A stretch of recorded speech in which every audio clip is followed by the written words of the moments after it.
الحمد لله نحمده ونستعينه ونستغفره ونعوذ بالله من شرور أنفسنا ومن سيئات أعمالنا من يهده الله فلا مضل له ومن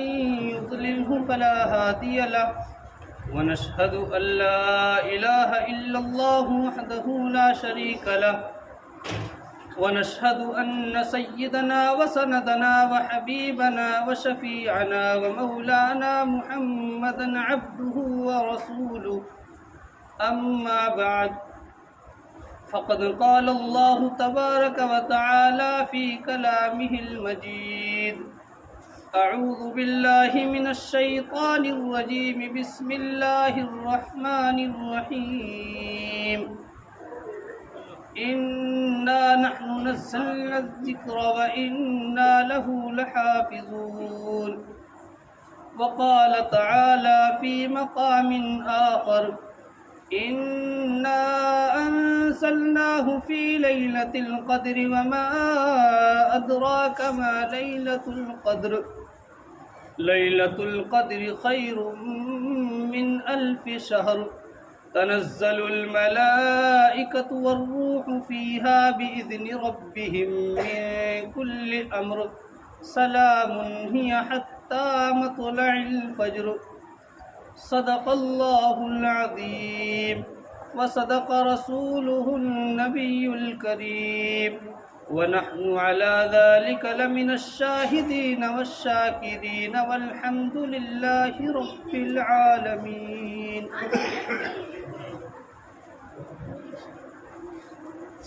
وہ دور کہ جس پہ نازاں تھی دنیا، وہ دور کہ جس پہ نازاں تھی دنیا، اب ہم وہ زمانہ بھول گئے. غیروں کو جگانا یاد رہا، خود ہوش میں آنا بھول گئے. آذان تو اب بھی ہوتی ہے مسجد کی فضا میں اے انور، جس ضرب سے دل ہل جاتے تھے وہ ضرب لگانا بھول گئے. منہ دیکھ لیا ہے آئینے میں، پردہ نہ دیکھا سینے میں. منہ دیکھ لیا ہے آئینے میں، پردہ نہ دیکھا سینے میں. دل ایسا لگایا جینے میں، مرنے کو مسلمان بھول گئے. محترم حاضرین، معزز سامعین نظام، میرے نوجوان دینی بھائیوں، بزرگوں، دوستوں، معصوم بچوں، بڑی مبارک محفل سجی ہے. یہ اس کی برکت سے سجی ہے جس کے اندر میرے اور آپ کے لیے، میرے اور آپ کے جینے کا سلیقہ اور ڈھنگ اس کے اندر بتا دیا گیا. یہ اسی کی برکت سے آج میں اور آپ جمع ہیں. الحمدللہ آج 21ویں شب ہے، رمضان المبارک کا آخر عشرہ شروع ہو چکا ہے، جس عشرے کے اندر اللہ کے نبی علیہ الصلاۃ والسلام اپنے آپ کو عبادت کے لیے تیار کر لیا کرتے تھے، اور ایسے تیار کر لیا کرتے تھے کہ کمر کس لیا کرتے تھے، اپنی لنگی کو مضبوط باندھ لیا کرتے تھے، اور رات بھر خود بھی جاگتے تھے اور اپنے گھر کے لوگوں کو بھی جگاتے تھے. ہم بھی اسی نبی کے نام لیوا ہیں، ہم بھی اسی نبی کے نقش قدم پر چلنے والے ہیں، تو ضروری ہے ہم بھی ان راتوں کے اندر جاگ کر کے شب قدر کو تلاش کریں. اگر ہم شب قدر کو تلاش کر لیں گے تو یقیناً جس نے اس رات کو یعنی شب قدر کو جاگ کر کے گزار دیا اور اللہ رب العزت کی عبادت کرتے کرتے اس رات کو گزار دیا، تو اس نے لیلۃ القدر خیر من 1000 شہر کے تحت اس رات کو گزار دیا، کہ اس رات کا فضیلت 1000 مہینوں سے افضل قرآن کریم کے اندر بتائی گئی ہے. بہرحال یہ قرآن حکیم انسانیت کا پیغام، اللہ رب العزت کا پیغام، انسانیت کے نام یہ کتاب ہدایت ہے. اس کو دینے کا مقصد کیا تھا؟ اس کو دینے کا جو اللہ رب العزت نے اپنے حبیب سرکار دو عالم صلی اللہ علیہ وسلم پر نازل فرمایا، اس کو نازل فرمانے کا اور اس کو اتارنے کا مقصد کیا تھا؟ لِتُخْرِجَ النَّاسَ مِنَ الظُّلُمَاتِ إِلَى النُّورِ، تاکہ آپ لوگوں کو اندھیروں سے نکال کر روشنی کی طرف لائیں۔ خود ارشاد فرما رہے ہیں باری تعالیٰ خود اپنے حبیب کو مخاطب کر کے اور خطاب کر کے ارشاد فرماتی ہیں لِتُخْرِجَ النَّاسَ مِنَ الظُّلُمَاتِ إِلَى النُّورِ، اے میرے حبیب آپ انسانوں کو اندھیروں سے نکال کر روشنی کی طرف لائیے۔ تو یہ کتاب بھولے بھٹکے ہوئے لوگوں کو سیدھے راستے پر لانے والی کتاب ہے، ان اندھیروں میں پڑے ہوئے کو ہدایت کے نور کی طرف لانے والی کتاب ہے۔ یہ قرآن کریم، یہ کلام الہی اللہ رب العزت سے بچھڑے ہوئے بندوں کو اللہ سے ملانے والی کتاب ہے۔ آپ نے لوہے کا مقناطیس دیکھا ہوگا جسے میوراب چمک کے نام سے جانتے ہیں، وہ دیکھی ہوگی کہ جہاں بھی ہو وہ لوہے کو اپنی طرف کھینچتی ہے، اپنی طرف آگے کی طرف بڑھاتی ہے۔ اسی طریقے سے یہ کتاب، یہ کلام الہی اللہ رب العزت کی رحمتوں کو کھینچنے والا مقناطیس ہے، ارشاد ربانی ہے۔ اللہ رب العزت خود ارشاد فرماتے ہیں وَإِذَا قُرِئَ الْقُرْآنُ فَاسْتَمِعُوا لَهُ وَأَنصِتُوا لَعَلَّكُمْ تُرْحَمُونَ، جب قرآن پڑھا جائے تو اس کو کان لگا کر سنو، خاموش رہو تاکہ تم پر رحم کیا جائے، لَعَلَّكُمْ تُرْحَمُونَ، تاکہ تم پر رحم کیا جائے۔ اس سے اندازہ ہوتا ہے کہ جہاں بھی قرآن پڑھا جاتا ہے اللہ رب العزت کی رحمتیں چھم چھم برستی ہیں، اللہ رب العزت کی رحمتیں بارش کی طرح، موسلادھار بارش کی طرح برستی ہیں۔ میرے بھائی، کوئی لوگ تو قاری قرآن ہوتے ہیں، کچھ لوگ حافظ قرآن ہوتے ہیں، کچھ لوگ داعی قرآن ہوتے ہیں، کچھ لوگ ناشر قرآن ہوتے ہیں، کچھ لوگ عالم قرآن ہوتے ہیں، کچھ لوگ عامل قرآن ہوتے ہیں، کچھ نصیب والے، قسمت والے عاشق قرآن ہوتے ہیں۔ جس کو قرآن سے محبت ہو جائے، جس کو قرآن سے عشق ہو گیا، اللہ رب العزت ان کی دنیا اور آخرت کو سنوار دیتے ہیں۔ اللہ اکبر، جنہوں نے قرآن کریم کو پڑھا تو وہ بے اختیار پکار اٹھے اور ان کی زبان سے یہ الفاظ نکل پڑے انا سمعنا قرآن عجبا، کہ ہم نے ایک عجیب و غریب کتاب کو سنا ہے۔ آپ غور کریں کہ اگر آپ کے استاد کا بیٹا، آپ کا کوئی ٹیچر کا بیٹا جس سے آپ کام سیکھ رہے ہیں، اس کا کوئی بیٹا یا وہی آپ کا ٹیچر آپ کے گھر پر آنے لگے اور آپ اس کو نہ ملیں، ایک مہینے تک وہ مسلسل آپ کے پاس آ رہا ہے کام کے لیے، کچھ کام کے لیے، یا بغیر کام کے آپ کی محبت میں آپ کے پاس چلا آ رہا ہے، لیکن ایک مہینے تک مسلسل وہ آ رہا ہے لیکن آپ کی ملاقات نہیں ہو پا رہی، آپ اس کو نہیں مل رہے، آپ کی ملاقات کا شرف اس کو نہیں مل پا رہا، تو یقیناً آپ وہ استاد بھی شکایت کرے گا، اس استاد کا بھی دل دکھے گا، اور جو بچہ، جو آپ کے ٹیچر کا بیٹا آپ کے گھر پر آ رہا ہے وہ بھی شکایت کرے گا کہ ہم تو روزانہ جاتے ہیں، ہم سے تو ملاقات نہیں ہو پاتی، ہم سے ملاقات کے لیے تاکہ جب ہم سے ملاقات ہو جائے اس لیے وہ گھر سے پہلے ہی نکل جاتے ہیں۔ میرے بھائی، یہ کلام الہی اللہ رب العزت کا کلام ہے، یہ کتاب اللہ رب العزت کا قرآن ہے اور کتاب ہے، یہ شرف صرف اسی کتاب کو حاصل ہے، باقی تمام آسمانی کتابیں اللہ کی کتاب ہیں، اللہ کا کلام نہیں، لیکن یہ قرآن شریف اللہ کا کلام ہے، یہ قرآن شریف ہمارے پاس مہمان ہے، اور ہم اس کو کتنا پڑھتے ہیں، ہم اس کی کتنی تلاوت کرتے ہیں، یقیناً یہ میں اور آپ اپنے گریبان میں خود جھانک کر کے دیکھ سکتے ہیں کہ ہم قرآن کریم کو کتنی محبت کے ساتھ پڑھتے ہیں، کتنی محبت کے ساتھ ہم دیکھتے ہیں، کتنی محبت ہم ان قرآن والوں سے کرتے ہیں، کتنی محبت ان حفاظ کرام سے کرتے ہیں جن کی سینوں کے اندر اس کلام کو محفوظ کر دیا۔ اللہ رب العزت نے ارشاد فرمایا انا نحن نزلنا الذکر وانا لہ لحافظون، کہ ہم نے ہی اس قرآن کو نازل کیا اور ہم ہی اس کی حفاظت کرنے والے ہیں۔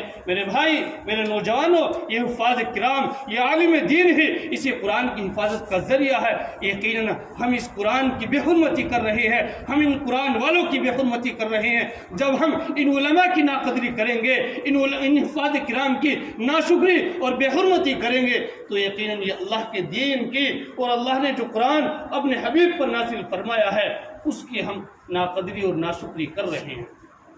مہینوں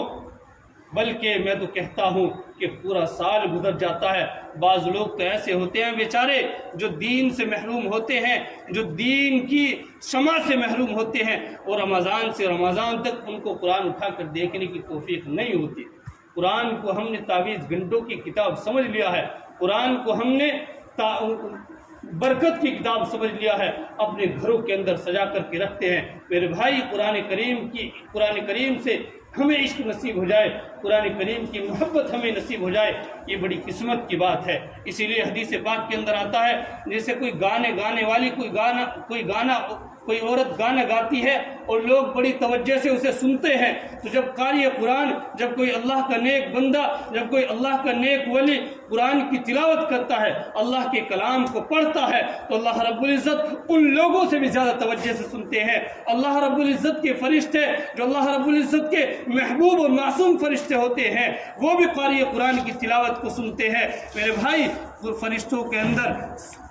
سننے کی استطاعت ہوتی ہے، پڑھنے کی استطاعت نہیں ہوتی۔ تمام فرشتوں کے اندر صرف حضرت جبرائیل امین علیہ السلام کو اللہ رب العزت نے یہ مقام عطا فرمایا ہے، ارشاد ربانی ہے، اس لیے کہ وہ پیغمبر تھے۔ انہ لقول رسول کریم ذی قوت عند ذی العرش مکین مطاع ثم امین، کہ ایک معزز رسول کا لایا ہوا ہے جو بڑا طاقتور ہے، اب عرش والے کے نزدیک، اپنے رب کے نزدیک بڑے رتبے والا ہے، اور وہاں کا سردار امانت دار ہے۔ میرے بھائی، قرآن کریم واقعی مسئلوں کو حل کر دینے والی کتاب ہے۔ آج ہم ذرا سا ہمارا کوئی مسئلہ بگڑ جائے، ہم عاملوں کے پیچھے بھاگتے پھرتے ہیں کہ فلاں نے کاروبار بند کروا دیا، فلاں کی نظر لگ گئی، فلاں نے ہمارے گھر پر چوکی چڑوا دی۔ اس طریقے سے ہم عاملوں کے پیچھے بھاگتے ہیں، ہم قرآن کو نہیں دیکھتے۔ میرے بھائی، جس گھر کے اندر قرآن موجود ہوگا، جس گھر کے اندر یہ نسخہ شفا موجود ہوگا، اللہ کے نبی علیہ السلام پر یہ آیت اترتی ہے، وَإِذَا مَرِضْتُ فَهُوَ يَشْفِينِ، تو اللہ کے نبی علیہ السلام فرماتے ہیں کہ جب میں بیمار ہوتا ہوں تو مجھے شفا یہی دیتا ہے، وہ شفاء لما فی الصدور وہدی ورحمۃ للمؤمنین، دلوں کے روگ کی شفا تو یہی ہے اور تمہارے پاس آئی ہے، اور ایمانداروں کے لیے ہدایت اور رحمت ہے۔ ہمارے ذرا سا مسئلہ بگڑ جائے، ہمارا کاروبار تھوڑا سا کم ہو جائے، ہمارے ذہن بگڑ جاتے ہیں، ہمارے خیالات بگڑ جاتے ہیں، ہم فوراً کسی عامل کے پاس پہنچتے ہیں کہ ہمارا کاروبار کمزور ہو گیا، ہمارا جو ہے کام کمزور ہو گیا، کاروبار کے اندر ترقی نہیں ہو رہی، کمائی کے اندر ترقی نہیں ہو رہی، ہمارے اندر کاروبار میں برکت کے لیے کوئی تعویذ بنا لیجئے۔ میرے بھائی، یاد رکھنا، جس گھر کے اندر قرآن موجود ہوگا، یہ نسخہ شفا موجود ہوگا، اس کو کسی عامل کے پیچھے بھاگنے کی ضرورت نہیں، بشرطے کہ وہ روزانہ کم از کم قرآن کریم کی تلاوت کرنے والا ہو، قرآن کریم کو پڑھنے والا ہو۔ یقیناً اگر جس گھر کے اندر قرآن کریم کی تلاوت کی جائے گی، اس گھر کے اندر اللہ رب العزت کی رحمت کے فرشتے نازل ہوتے ہیں، اللہ رب العزت اپنی رحمتوں کے نزول فرماتے ہیں۔ میں ایک واقعہ سنا کر اپنی بات کو ختم کروں گا کہ تنہائی میں قرآن کریم کو پڑھا جائے اور مجلس میں بھی قرآن کریم کو پڑھا جائے۔ تنہائی میں قرآن کریم کا پڑھنا مناسب سے بہتر سمجھنا چاہیے۔ بعض ایسے شہر ہوتے ہیں، بعض ایسے علاقے ہوتے ہیں جہاں غیروں کی آبادی مسلمانوں کے مقابلے میں زیادہ ہوا کرتی ہے۔ بے شمار ایسے شہر ہیں جہاں غیر تو زیادہ ہے اور ایمان والے کم ہیں۔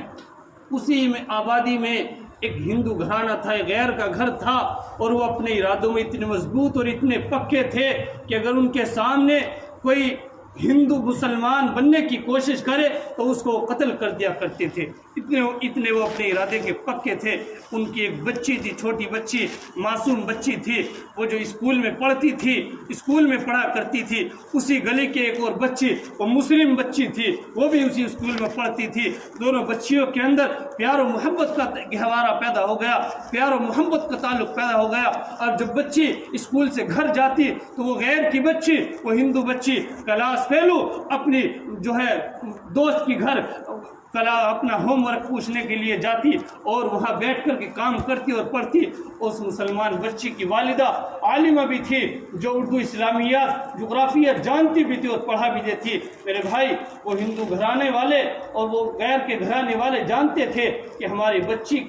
بچی جو جاتی ہے وہ اچھے لوگوں کے گھر جاتی ہے، اس کا وقت ضائع نہیں ہوتا، وہ بیکار گفتگو کے اندر اور غلط صحبتوں میں نہیں بیٹھتی، بلکہ اس کا تو وقت اچھا گزرتا ہے۔ میرے بھائی اللہ کی شان دیکھیے کہ اس مسلمان بچی کے جو عالمہ والدہ تھی وہ شام کو قرآن کریم بچوں کو ناظرہ بھی پڑھاتی تھی۔ اب اس والدہ نے، اس عالمہ نے اپنی بچی کو قرآن کریم پڑھانا شروع کیا، قرآن کریم پڑھانا شروع کیا۔ اب اس بچی کی سہیلی، اس بچی کی کلاس فیلو جو غیر تھی، وہ اس کے گھر کام کرنے کے لیے آتی تھی، اپنا ہوم ورک، اپنا اسکول کا کام پوچھنے کے لیے آتی تھی، لیکن جب وہ اپنی سہیلی کو الف زبر آ اور با زبر با پڑھتی دیکھتی تو ساتھ وہ بھی سنتی۔ لو جی، بچی نے قاعدہ بھی ختم کر دیا۔ اب والدہ نے قرآن کریم پڑھانا شروع کر دیا۔ اب جو غیر کی بچی تھی اس نے اپنی دوست کو جب قرآن کریم پڑھتا ہوا دیکھا تو اس نے بھی سوچا اور کہا کہ میں بھی قرآن کریم پڑھوں گی، جو قرآن کریم جو کتاب تم پڑھتی ہو میں بھی اس کتاب کو پڑھنا چاہتی ہوں۔ وہ بچی تو معصوم تھی، اس نے اپنی والدہ سے بتایا کہ ماں ایسے سے بات ہے، یہ بچی بھی قرآن کریم پڑھنا چاہتی ہے۔ اس بچی کی والدہ نے، ماں نے اس بچی کو اپنے پاس بلایا اور کہا کہ پہلے تمہیں ایک رکوع پڑھنا پڑے گا، ایک چند کلمے ہیں اس کو اپنی زبان سے کہنے پڑیں گے جس کو کلمہ کہتے ہیں، پھر قرآن کریم بھی پڑھ لینا اور اس کے بعد تمہیں اپنے گھر بھی کہنے کی ضرورت نہیں، بتانے کی بھی ضرورت نہیں ہے۔ چنانچہ اس بچی کے ذہن میں آ گیا، اس نے کلمہ پڑھ لیا،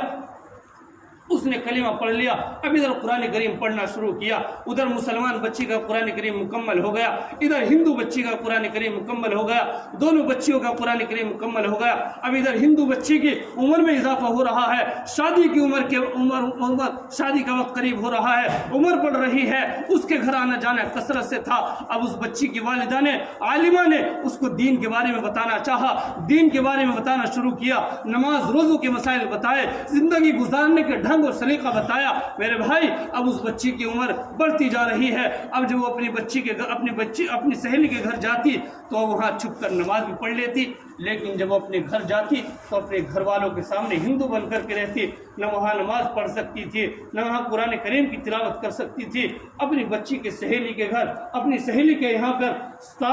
تمام کام انجام دیتی تھی، لیکن جب اپنے گھر پہ جاتی تو کوئی عمل نہیں ہوتا تھا، اپنے گھر والوں کے سامنے ہندو بن کر رہتی تھی۔ میرے بھائی اب اللہ کی شان دیکھیے کہ اس کا وقت اتنا ہو گیا کہ شادی کا وقت قریب ہو گیا،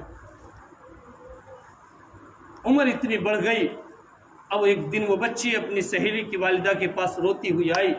اور اپنا سارا ماجرا، سارا واقعہ سنایا کہ بات یہ ہے کہ میرے گھر والوں نے میری شادی کا پروگرام بنا لیا ہے اور شادی کا پیغام بھی اس کے یہاں سے آیا ہے، جو اتنا پکا ہندو ہے، اتنا پکا اپنے ارادے کا مضبوط ہے کہ اگر اس کے سامنے کوئی غیر مسلمان بننے کی کوشش کرے تو اس کو قتل کر دیتا ہے۔ وہ اتنا سخت ہے، اتنے جذبات اس کے اندر بھرے ہوئے ہیں، اور میں اس کی بیوی بنوں گی، کیسا معاملہ گزرے گا، کیسی زندگی گزرے گی۔ لیکن اللہ کی شان، اس بچی کی والدہ نے اس بچی کو سمجھایا اور کہا کہ گھبرانا مت، اللہ سے مدد حاصل کرنا، اللہ سے مدد طلب کرنا، خالی وقت میں، فرصت وقت میں قرآن کریم کی تلاوت کرنا، قرآن کریم سے مدد حاصل کرنا۔ لیکن وہ بچی جانتی تھی کہ میں وہاں قرآن کریم کیسے پڑھ سکوں گی، وہ تو جذبات اتنے بھرے ہوئے ہیں، وہ تو دل کا اور ارادے کا اتنا پکا ہے، وہ تو مجھے بھی قتل کر دے گا، میں قرآن کریم کیسے پڑھ سکوں گی، میرے پاس تو وہاں قرآن کریم بھی موجود نہیں رہے گا، میں وہاں کیسے تلاوت کروں گی۔ لیکن انہوں نے فرمایا کہ آپ کو گھبرانے کی ضرورت نہیں ہے، قرآن کریم پہنچانے کی ذمہ داری میری ہے، آپ کو قرآن کریم کی تلاوت کرنی ہے۔ اب وقت گزرتا گیا، شادی کا ایک دن رہ گیا۔ اب اس بچی کی والدہ نے، عالمہ نے اس ہندو بچی کے والدین کے پاس پیغام بھیجا کہ تمہاری بچی کی شادی ہے، کل نکاح ہے، تمہاری بچی کا پروگرام ہے، یہ میری بچی کی کلاس فیلو اور دوست اور سہیلی ہے، میں اس کو کچھ گفٹ دینا چاہوں گی، کچھ تحفہ بھیجنا چاہوں گی، آپ اس کو قبول کر لینا۔ چنانچہ پیغام بھیج دیا گیا کہ ٹھیک ہے میں قبول کر لوں گی۔ چنانچہ اب اس عالمہ نے ایک تشتری لی، ایک تھالی لی، اس کے اوپر قرآن کریم رکھا اور اس کے اوپر خوبصورت کپڑے انسلے اور بے سلے رکھ دیے، اور اس طرح اس کو پیکنگ کرایا کہ دیکھنے والے کا دل یہ کرتا کہ بغیر کھولے اس کو ایسے ہی رکھ دیا جائے۔ اتنا خوبصورت پیکنگ اس کو کرائی کہ ڈیکوریشن پیس کی مانند اس کو پیکنگ کرایا گیا اور اس کو بھجوا دیا گیا۔ اب اس ہندو بچی کی والدہ نے اس کو دیکھا تو اس نے نہیں کھولا، بلکہ اس کے اپنی بچی کو بلایا اور کہا کہ یہ تمہاری سہیلی کے گھر سے گفٹ آیا ہے، اس کو کھولنا مت، بلکہ اپنے سسرال میں جا کر کے اس کو کھولنا۔ لیکن وہ بچی تو جانتی تھی کہ اس گفٹ کے اندر کیا چیز ہے، میرے لیے کیا گفٹ آیا ہے، کیا تحفہ آیا ہے۔ اب یہ گفٹ کو لے کر اپنے سسرال کے یہاں پہنچتی ہے، وہاں جا کر کے اس نے چھپا کر کے رکھ دیا۔ اب دن گزرتے گئے، جب بھی اس کا خاوند، جب بھی اس کا شوہر اپنی ڈیوٹی کے لیے جاتا، اپنے دفتر، اپنے آفس کے لیے جاتا، تو وہ کنڈی لگا کر قرآن کریم کی تلاوت کیا کرتی تھی کہ یہی میرا آخری سہارا ہے، میری امیدیں، میری تمام خواہشات اسی کے ساتھ وابستہ ہیں۔ قرآن کریم کی تلاوت کیا کرتی تھی اور اللہ سے مدد طلب کیا کرتی تھی اور رویا کرتی تھی، اور کہ سمجھ نہیں آتی تھی کہ میں یہاں کے ماحول سے کیسے نکل سکوں گی۔ شادی کے کچھ دن گزرنے کے بعد، کچھ سال گزر گئے، کچھ عرصہ گزر گیا، ایک دن اس کا شوہر اپنے دفتر سے، اپنے آفس سے تھکا ہوا آیا اور کہا کہ میں بہت پریشان ہوں، میری طبیعت ٹھیک نہیں ہے۔ بیوی تو بیوی ہوتی ہے، بہت نرم مزاج اللہ رب العزت نے ان عورتوں کو بنایا ہے، ان کے دل بڑے نرم ہوا کرتے ہیں، اپنے شوہروں کی، اپنے بچوں کی ذرا سی پریشانی برداشت نہیں کر پاتی۔ میرے بھائی وہ تھکا ہوا آ رہا ہے اور کہہ رہا ہے کہ میری طبیعت ٹھیک نہیں ہے، حالانکہ وہ جانتی تھی کہ اپنے ارادے کا بہت مضبوط ہے، بہت پکا ہے، اگر اس کو کچھ پتہ چل جائے گا تو یہ مجھے قتل کر دے گا۔ لیکن اس نے یہ کہا کہ آپ آرام کر لیجئے، میں آپ کو چائے بنا کر کے لاتی ہوں۔ لیکن خاوند کیا کہتا ہے کہ نہیں، مجھے چائے کی کوئی ضرورت نہیں ہے، بلکہ مجھے اپنے اندر کمزوری محسوس ہو رہی ہے۔ اب بیوی نے کہا کہ جب آپ کے اندر کمزوری محسوس ہو رہی ہے، جسم کے اندر گراوٹ محسوس ہو رہی ہے، تو ڈاکٹروں کے پاس جائیے، طبیبوں کے پاس، حکیموں کے پاس جائیے، ان سے مشورہ لیجئے، اپنا چیک اپ کروائیے، آخر کیا مرض آپ کے اندر لگ گیا ہے، کیا بیماری آپ کو لاحق ہو گئی جس کی وجہ سے آپ کے جسم کے اندر گراوٹ محسوس ہو رہی ہے، آپ کو کمزوری محسوس ہو رہی ہے، کیا وجہ ہے۔ چنانچہ وہ خاوند جاتا ہے اور ڈاکٹروں سے مشورہ لیتا ہے۔ ڈاکٹروں نے چیک اپ کیا، چیک اپ کرنے کے بعد جب رپورٹ آئی تو ڈاکٹروں نے بتایا کہ آپ کو آخری درجے کا کینسر ہو گیا ہے اور آپ بہت جلد اس دنیا کو چھوڑ کر جانے والے ہیں۔ آپ 1 مہینے کے اندر اس روئے زمین کو چھوڑ کر کے عالم برزخ کے اندر پہنچ جائیں گے۔ اس دنیا کو چھوڑ کر کے، یہ دنیا فنا ہونے والی ہے، بہرحال آپ اس دنیا کو چھوڑ کر کے چلے جائیں گے۔ اب وہاں سے آ رہا ہے، رو رہا ہے، اب گھر پہنچتا ہے، گھر کو دیکھتا ہے تو رو رہا ہے، بچوں کو دیکھتا ہے تو رو رہا ہے، بیوی کو دیکھتا ہے تو رو رہا ہے۔ اب بیوی نے دیکھا تو پریشان ہو گئی، بیوی نے پوچھا وجہ کیا ہے، کیوں رو رہے ہو؟ کہا کہ میں تم سے جدا ہو جاؤں گا، میرا بھی انتقال ہو جائے گا، میں مر جاؤں گا، اب تم سے بچھڑ جاؤں گا۔ آخر وجہ کیا ہے؟ آپ کو کس نے گارنٹی سے بتا دیا کہ آپ گزر جاؤ گے، آپ بہت جلدی مجھ سے رخصت ہو جاؤ گے؟ انہوں نے بتایا کہ مجھے کینسر کا مریض ہے، میں کینسر کا مریض ہوں، کینسر کی بیماری میرے جسم کے اندر لاحق ہو چکی ہے، ڈاکٹروں نے لا علاج مجھے قرار دے دیا۔ اب بیوی نے جب سنا تو اب بیوی بھی رو رہی ہے، خاوند بھی رو رہی ہے، لیکن بیوی نے تو پتا تھا کہ قرآن کریم کے اندر تمام بیماریوں کی شفا موجود ہے، قرآن کریم تمام مسئلوں کا حل کر دینے والی کتاب ہے۔ اب اس نے جب کہا، اب بیوی نے کہا اپنے خاوند کو کہ میرے پاس ایک نسخہ ہے، میں آپ کو اس کو استعمال کروا سکتی ہوں، لیکن شرط یہ ہے کہ اگر آپ اس نسخے کو استعمال کرنے کے بعد اگر آپ شفا یاب ہو گئے، آپ تندرست ہو گئے، آپ ٹھیک ہو گئے، تو جو میرا مطالبہ ہوگا آپ کو قبول کرنا پڑے گا۔ اب جب خاوند کی زندگی داؤ پر لگی ہو، کوئی بھی انسان ہو، کوئی انسان یہ کہہ دے اس سے آ کر کہ بھائی آپ جو 1 گھنٹے کے بعد مر جاؤ گے، اگر یہ آپ یہ کام کر لو گے، اور جو آپ کو اگر زندگی اللہ رب العزت نے دے دی تو آپ کو یہ میرا حکم ماننا پڑے گا، آپ کو میں اس سے بچا سکتا ہوں، تو یقیناً ہر انسان اس کو قبول کر لے گا۔ اسی طریقے سے اس کے شوہر نے بھی قبول کر لیا کہ ٹھیک ہے، بیوی نے بھی سب تسلیاں لے لی۔ جو غیروں کا طریقہ تھا، جو ہندوؤں کا طریقہ تھا کہ تمام ہندو، تمام غیر اس سے پیچھے نہیں ہٹ سکتے، تمام کام کروا لیے۔ اب بیوی جو ہے روزانہ اس کو پینے کے لیے پانی دیتی اور کہتی کہ 41 دن تک اس پانی کو پینا ہے، 41 دن تک اس پانی کو پینا ہے۔ خاوند پی لیتا اور کہتا کہ اس میں کون سی دوا ہے؟ بیوی کہتی کہ اس میں شفا ہے، اس کو پی لو۔ 41 دن تک خاوند پیتا رہا ہے، شوہر پیتا رہا۔ 41 دن پورا ہونے کے بعد بیوی نے کہا اب 41 دن آپ کے پورے ہو چکے ہیں، اب ذرا رپورٹ کروا کر کے آؤ، اپنا چیک اپ دوبارہ کروا کر کے آؤ۔ اب وہ ڈاکٹر کے پاس جاتا ہے، چیک اپ کرواتا ہے۔ چیک اپ کرنے کے بعد ڈاکٹر لوگ کہتے ہیں کہ ایسا محسوس ہوتا ہے کہ آپ کو کبھی کینسر کی بیماری ہوئی ہی نہیں تھی۔ ایسا محسوس ہوتا ہے کہ آپ کبھی بیمار ہو ہی نہیں تھے۔ وہ بھی اپنے آپ کو طاقتور محسوس کر رہا ہے، طاقتور محسوس کرتے کرتے گھر آ رہا ہے، خوشی خوشی آ رہا ہے۔ بیوی کو دیکھتا ہے تو کہتا ہے ارے بھائی تمہاری دوائی تو، تمہارا نسخہ تو بڑا کام آیا، تمہاری دوائی نے تو میری زندگی لا دی، میری زندگی دوبارہ واپس کر دی، تمہاری دوائی تو بڑی کام آئی۔ لیکن بیوی نے کہا کہ اب آپ اپنا وعدہ پورا کرو جو تم نے رام کے نام سے کیا تھا، جو رام کے نام سے وعدہ ہوا تھا وہ وعدہ پورا کرو۔ کہا کون سا وعدہ؟ کہا وہی وعدہ جو آپ نے کیا تھا۔ کہا ہاں میں ٹھیک ہوں، میں وعدہ پورا کرنے کے لیے تیار ہوں، جو آپ کہو گی میں لا کر دوں گا، جو بھی آپ کہو گی، جو چیز آپ منگاؤ گی میں آپ کو لا کر کے دوں گا۔ کہا نہیں مجھے کسی چیز کی ضرورت نہیں ہے، مجھے کسی چیز کی حاجت نہیں ہے، میرا مطالبہ یہ ہے، میرے دل کی خواہش اور آرزو یہ ہے کہ آپ کلمہ پڑھ کر مسلمان ہو جائیں۔ دل میں یقین تھا، اپنے یقین کے ساتھ انہوں نے اپنے خاوند کو بھی اسلام کی دعوت دی۔ وہ تو مسلمان ہو چکی تھی، اب اس نے بھی اپنے خاوند کو اسلام کی دعوت دی کہ کلمہ پڑھ لو اور مسلمان ہو جاؤ۔ اب خاوند کہتا ہے کہ ہم تو ہندو گھرانے میں پلے بڑھے ہیں،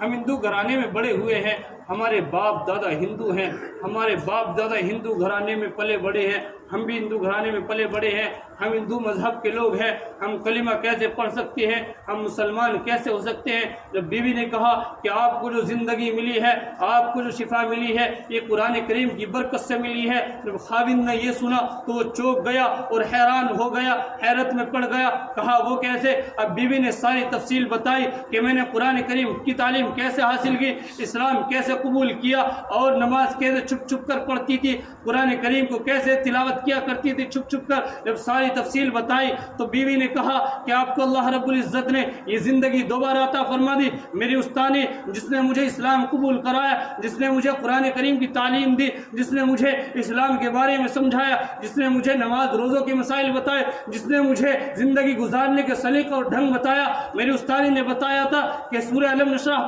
پڑھ کر اور آیت شفا پڑھ کر پانی پر دم کر کے پلا دو، موت کے علاوہ ہر بیماری میں شفا۔ اسی یقین کے ساتھ میں نے آپ کو چند دن آپ کو پانی پڑھ کر پلایا، اللہ رب العزت نے آپ کو نئی زندگی عطا فرما دی۔ جب خاوند نے یہ سنا تو وہ اسلام قبول کر لیا۔ اب خاوند نے بھی اسلام قبول کر لیا، بیوی بھی اسلام قبول کر لی، دونوں مسلمان ہو گئے۔ اللہ رب العزت نے دونوں کی بقیہ زندگی اسلام کے مطابق زندگی گزارنے کی توفیق عطا فرما دی۔ کیوں؟ اس لیے کہ دل میں یقین تھا۔ آج اگر وہ یقین ہمارے پاس ہو تو یقین پھر دیکھو کیسے برکتیں آئیں گی۔ اللہ رب العزت نے صحابہ کا یقین ایسا بنایا تھا، صحابہ کو سچی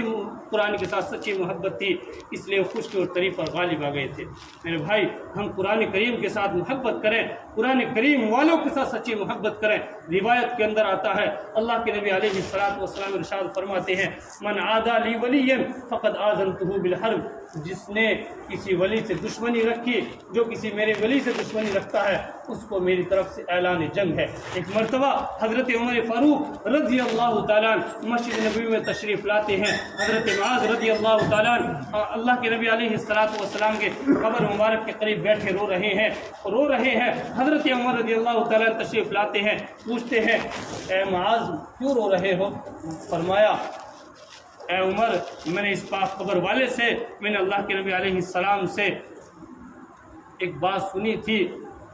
میں ڈر رہا ہوں کہ کہیں میں بھی اس میں مبتلا نہ ہو جاؤں۔ کیا بات سنی تھی؟ میں نے سنی تھی کہ تھوڑا سا دکھلاوا بھی شرک ہے، تھوڑا سا دکھلاوا بھی شرک ہے، اور جو شخص میرے کسی ولی سے دشمنی رکھتا ہے، جو شخص کسی عالم سے دشمنی رکھتا ہے، کسی عالم قرآن کی طرف سے، کسی حافظ قرآن کی طرف سے دل میں بغض و عداوت رکھتا ہے، ان سے نفرت رکھتا ہے، تو وہ اللہ کی لڑائی کے لیے مقابلہ کرتا ہے۔ اللہ کے نبی علیہ الصلوۃ والسلام ارشاد فرماتے ہیں کہ وہ شخص میری امت میں سے نہیں جو ہمارے بڑوں کی تعظیم نہ کرے، ہمارے چھوٹوں پر رحم نہ کرے، اور ہمارے علماء دین کی قدر نہ کرے۔ تو ضروری ہے کہ ہم قرآن کریم کے ساتھ محبت رکھیں، قرآن والوں کے ساتھ محبت رکھیں۔ یقیناً جب قرآن والوں کے ساتھ ساتھ محبت رکھیں گے تو اللہ رب العزت ہمیں اس کتاب کی برکت سے اللہ رب العزت کی ہمیں سمجھ عطا ہو جائے گی، دین کی سمجھ ہمیں عطا ہو جائے گی۔ اللہ رب العزت ہمیں اس کتاب کی برکت سے ہمیں بلندی عطا فرما دیں گے، اور اس کتاب کی برکت سے اللہ رب العزت ہمیں دنیا میں بھی چمکائیں گے اور آخرت میں بھی چمکائیں گے۔ اللہ رب العزت سے دعا کریں کہ باری تعالیٰ جو رمضان مبارک کا یہ لمحات گزر چکے ہیں، ان کے اندر جو ہم سے کوتاہیاں غلطیاں ہوئی ہیں، باری تعالیٰ ان سب کوتاہیوں کو غلطیوں کو درگزر فرمائے، اور آئندہ جو لمحات ہمارے آ رہے ہیں باری تعالیٰ ان سب کے ہم سب کو قدردانی کی توفیق عطا فرمائے۔ یہ آخری عشرہ چل رہا ہے، اللہ رب العزت ہم سب کو شب قدر کی نعمتوں سے مالا مال فرمائے، اور اللہ رب العزت جتنی بھی اس عشرے کے اندر باری تعالیٰ کی خصوصی رحمت نازل ہونے والی ہے، باری تعالیٰ ہم سب کو ان سب سے مالا مال فرمائے۔ وآخر دعوانا الحمدللہ رب العالمین۔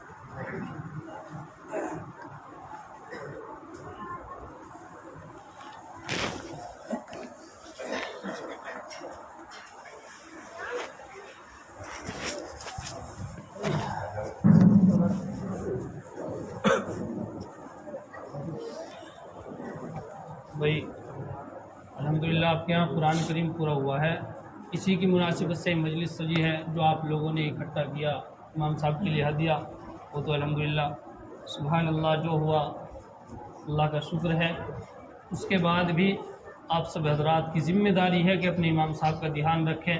کیونکہ یہ ہمارے لیے اپنے گھر کو، اپنے تن کو، اپنے وطن کو چھوڑ کر کے ہمارے پاس آ گئے۔ اب ان کا خیال رکھنا، ان کے بچوں کا خیال رکھنا، یہ کس کی ذمہ داری ہے؟ یہ ہم سب کی ذمہ داری ہے۔ اب دعا کے بعد سبھی حضرات مسافہ کریں، اور مسافہ کوئی خالی نہ کریں، کبھی خالی ہو۔ رمضان مبارک کا مہینہ چل رہا، اس کے لیے بھائی سبھی حضرات اپنے امام صاحب سے محبتوں میں اب نہیں ہے کسی کے پاس تو ضروری نہیں ہے کہ وہ خالی مسافہ کرے، بلکہ مسافہ کر لے، کوئی شرم و شرمائی کی وجہ سے مسافہ سے محروم نہ ہو۔ کہ عالم دین ہے، عالم دین سے مسافہ کرنا یقیناً یہ بھی عبادت ہے، عالم دین کو دیکھنا یہ بھی عبادت ہے۔ اس لیے ان عالم دین سے اپنے امام صاحب سے محبت میں سبھی حضرات مسافہ کریں۔ الحمدللہ رب العالمین، اللہم صلی علی محمد وعلی آل محمد کما صلیت علی ابراہیم وعلی آل ابراہیم انک حمید مجید، اللہم بارک علی محمد وعلی آل محمد کما بارکت علی ابراہیم وعلی آل ابراہیم انک حمید مجید۔ ربنا آتنا فی الدنیا حسنۃ وفی الآخرۃ حسنۃ وقنا عذاب النار وقنا عذاب القبر وقنا عذاب الحشر وقنا عذاب الدین وقنا فی عذاب یوم القیامہ۔ ربنا لا تزغ قلوبنا بعد إذ هديتنا وهب لنا من لدنك رحمة إنك أنت الوهاب۔ ربنا إنك جامع الناس ليوم لا ريب فيه إن الله لا يخلف الميعاد۔ ربنا ظلمنا أنفسنا وإن لم تغفر لنا وترحمنا لنكونن من الخاسرين۔ لا إله إلا أنت سبحانك إني كنت من الظالمين۔ واعف عنا يا كريم، رب اجعلني مقيم الصلاة من ذريتي ربنا وتقبل دعاء۔ ربنا اغفر لي ولوالدي وللمؤمنين يوم يقوم الحساب۔ یا الہ العالمین، یا ارحم الراحمین، یا کریم اللہ، ہم گنہگار ہیں، خطا کار ہیں، سیاہ کار ہیں، یا اللہ ہم گناہوں کے اندر ڈوبے ہوئے ہیں۔ یا باری تعالیٰ ہم صبح سے لے کر شام تک، شام سے لے کر صبح تک اللہ تیری نافرمانیوں کو تلے ہوئے ہیں، اللہ تیرے حبیب کی سنتوں کا جنازہ نکال رہے ہیں۔ یا الہ العالمین، تیرے حبیب کے طریقوں کی ہمیں کوئی پرواہ نہیں، ہم غیروں کے طریقوں کے مطابق زندگی گزار رہے ہیں۔ اللہ تیرے حکموں کو توڑ کر زندگی گزار رہے ہیں، تیرے حبیب کے طریقوں کو چھوڑ کر زندگی گزار رہے ہیں۔ یا اللہ ہم دن بھی نافرمانی میں گزارتے ہیں، رات بھی نافرمانی میں گزارتے ہیں۔ یا اللہ ہم گناہوں کے دلدلوں کے اندر ڈوبے ہوئے ہیں۔ یا اللہ تیرے بتلانے والے، یا اللہ تیرے حبیب کے اللہ وارث ہمارے درمیان موجود ہے، اللہ ہم ان کی ناقدری کر رہے ہیں۔ اللہ جو ہمیں یہ باتیں بتلاتے ہیں، اللہ ان باتوں کو قبول نہیں کرتے۔ کہ اللہ جو تیرے حبیب کے مطابق اللہ جو باتیں بتلاتے ہیں، اللہ ہماری ذہنیت، ہمارے دل و دماغ ان باتوں کو قبول نہیں کر پاتے۔ کہ اللہ غیروں کا طریقہ ہمارے دلوں کے اوپر جم گیا ہے، کہ اللہ ہمارے دلوں کا نقطہ لگا ہوا ہے۔ کہ اللہ اپنے فضل و کرم سے ہمارے تمام صغیرہ کبیرہ گناہوں کو معاف فرما دے۔ کہ اللہ ہمارے دلوں سے، ہمارے دل و دماغ سے سیاہ نقطے کو ہٹا دے۔ کہ اللہ ہماری تمام سیئات کو حسنات سے مبدل فرما دے۔ کہ اللہ تمام پریشانیوں سے پوری امت مسلمہ کے ہر طریقے سے حفاظت فرما دے۔ اللہ حاضرین کی جائز تمناؤں کو پورا فرما دے۔ یا اللہ یہ مبارک مہینہ چل رہا ہے، اللہ اس مبارک مہینے کے اندر اللہ تراویح کی برکت سے اللہ تراویح کے اندر یہ قرآن کریم مکمل ہوا ہے، اللہ اس کے اندر جو کوتاہیاں غلطیاں ہوئی ہیں اللہ اس کو اپنے فضل و کرم سے معاف فرما دے، کہ اللہ اس کو اپنی بارگاہ میں قبول اور منظور فرما لے، اللہ اس کے پڑھنے کو قبول فرما لے، اللہ سننے والوں کو بھی قبول فرما لے، کہ اللہ سننے والوں کو بھی قبول فرما لے، اللہ پڑھنے والے کو بھی قبول فرما لے، کہ اللہ اس کا پورا پورا اجر ہم سب کو عنایت فرما دے، یا اللہ اس کا پورا پورا اجر ہم سب کو عنایت فرما دے، کہ اللہ قرآن کریم کی محبت ہم سب کو عنایت فرما دے، قرآن کریم والوں سے محبت ہم سب کو عنایت فرما دے، اللہ علماء دین کی محبت ہم سب کے دلوں کے اندر پیدا فرما دے، کہ اللہ ہم سب کے دلوں کے اندر پیدا فرما دے، اللہ قرآن کریم کی برکت سے کہ اللہ جو بیمار ہیں ان کو شفاء کاملہ عاجلہ دائم مستمر عطا فرما دے، جو مقروض ہیں ان کے قرض کی ادائی غیر سے مہیا فرما دے، جو بے اولاد ہیں ان کو نیک و صالح اولاد عطا فرما دے، یا ارحم الراحمین، یا اللہ جن گھروں کے اندر نوجوان لڑکیاں بغیر رشتے بغیر جوڑی کے بیٹھے ہوئے کہ اللہ ان کی غیر سے جوڑی متعین فرما دے، ان کی نصرت اور مدد فرما دے، اللہ ان کے ہر طریقے سے حفاظت فرما دے، اللہ اس قرآن کریم کی برکت سے اللہ پورے عالم کے مسلمانوں کی جان کی مال کی آبرو کی عزت کی حفاظت فرما دے، اللہ پورے عالم کے مسلمانوں کی حفاظت فرما دے، کہ اللہ پوری دنیا کے اندر اسلام کا بول بالا فرما دے، حق کو غالب فرما دے، یا الہ العالمین باطل کو مغلوب فرما دے، اللہ پورے ملک کے اندر امن و امان قائم فرما دے، ہمارے شہر کے اندر امن و امان قائم فرما دے، ہماری بستی کے اندر امن و امان قائم فرما دے، کہ اللہ ہماری مساجد کی حفاظت فرما دے، مدارس کی حفاظت فرما دے، مراکز کی حفاظت فرما دے، خانقاہوں کی حفاظت فرما دے، علماء دین کی حفاظت فرما دے، ایک ایک ایمان والے کی حفاظت فرما دے، کہ اللہ ہر طریقے سے حفاظت فرما دے، اللہ ہمارے کاروباروں کے اندر خیر و برکت عطا فرما دے، ہمارے یا اللہ گھروں کے اندر خیر و برکت عطا فرما دے، اللہ ہمارے بچوں کو حافظ قرآن بنا دے، عالم قرآن بنا دے، عالم باعمل بنا دے، اللہ ہمارے گھروں کے اندر دین کا ماحول پیدا فرما دے، اللہ بددینی سے ہم سب کی حفاظت فرما دے، اللہ بددینی سے ہم سب کی حفاظت فرما دے، اللہ جو رمضان مبارک کا مہینہ چل رہا ہے اللہ اس کے اندر یا اللہ جو کوتاہیاں غلطیاں ہوئی ہیں اللہ ان سب کوتاہیوں کو درگزر فرما دے، اللہ جو آئندہ آ رہا ہے اللہ جو 10 دن باقی ہیں اللہ اس کی اللہ مرتبے کے ساتھ اللہ اس کو گزارنے کی توفیق عطا فرما دے، اللہ جیسا اس کا حق ہے اللہ اس حق کے دائرے میں اللہ ہم سب کو رمضان کاٹنے کی توفیق عطا فرما دے، یا اللہ ہم سب کو رمضان گزارنے کی توفیق عطا فرما دے، کہ اللہ جو تے حبیب نے جتنی خیر کی لائن سے دعائیں مانگی ہیں ان میں ہمارا حصہ نصیب فرما دے، جن سے پناہ چاہیے اللہ ان سے ہماری حفاظت فرما دے، یا اللہ ہماری اس مختصر سی دعا کو اپنے لاڈل حبیب صلی اللہ علیہ وسلم کے سب کو قبول فرما دے، وصلی اللہ تعالی علی خیر خلقہ محمد وعلی آلہ وصحبہ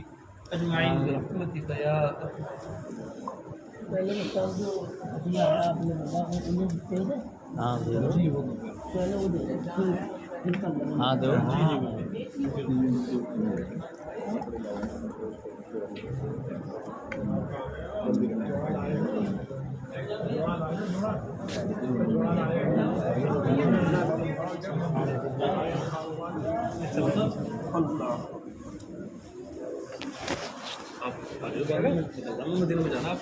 مدینہ میں ٹھیک